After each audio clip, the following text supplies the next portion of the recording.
Are you a burger person? Because I went to this massive burger festival in Beijing a couple weeks ago. Come with me and see how it went.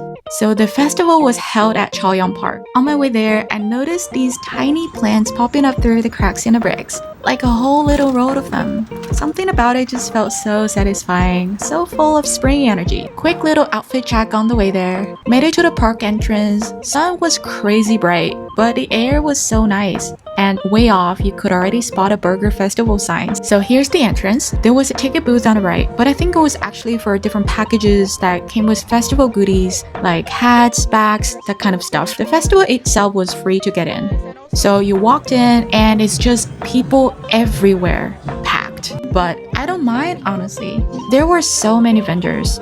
First one I saw had burgers plus a ton of drinks. Right next to them was this burger spot from another city, never heard of them before. They had this funny cow character on their booth that was like telling you it tastes good. Super cute. Then there was a purple booth with a sign that said, "Welcome to Take a Bite." A little further down, this pink burger booth called Burger Lab. Not sure how they actually taste, but you gotta admit, it's pretty Instagram worthy. Next up was another booth. Looked really good. For a long line. Honestly though, pretty much every vendor had a crazy line. So this place had a roasted chili eggs beef burger. I'd never had a burger with eggs in it before, so I had to try it. Got my little card. It was actually pretty nicely designed. Then just waited for the burger to be ready. While I was waiting, I watched them cooking the patties on a grill. Just sizzling away sounded so good. Then they laid all this cheese over the patties and just let it melt. Honestly, watching it slowly get all gooey was pretty irresistible. After that, they put it all together, cheese-covered patties on a bun, and they finished it with these cute little flags with the shop's logo on top. Nice touch. They also had fish and chips with dipping sauce, one of their to-go items.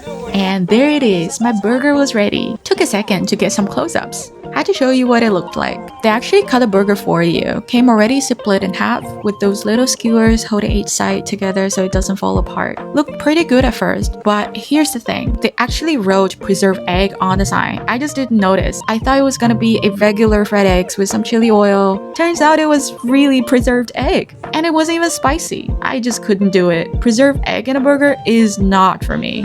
But hey, at least it was something new. In the middle of the festival, there was this stage with a big screen. A whole crowd had already gathered around. Looked like a performance was about to start. Yes, I was right. They had a few live bands playing, and the lights really set the mood. The whole vibe was honestly great.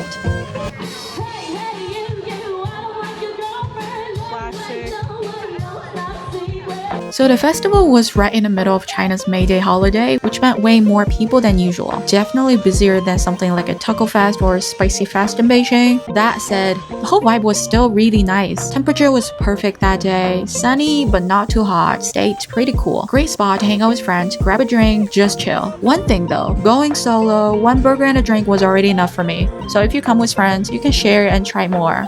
What I did like is that a lot of the vendors were well-known burger spots from other cities, so you could try flavors from all over without leaving Beijing. But they all served full-size burgers at full price. And I kept thinking, imagine if they did like mini festival-sized ones for cheaper, you could sample way more. That honestly would have been perfect. Overall, I had a really good time. That's all for today. I'll see you in the next one.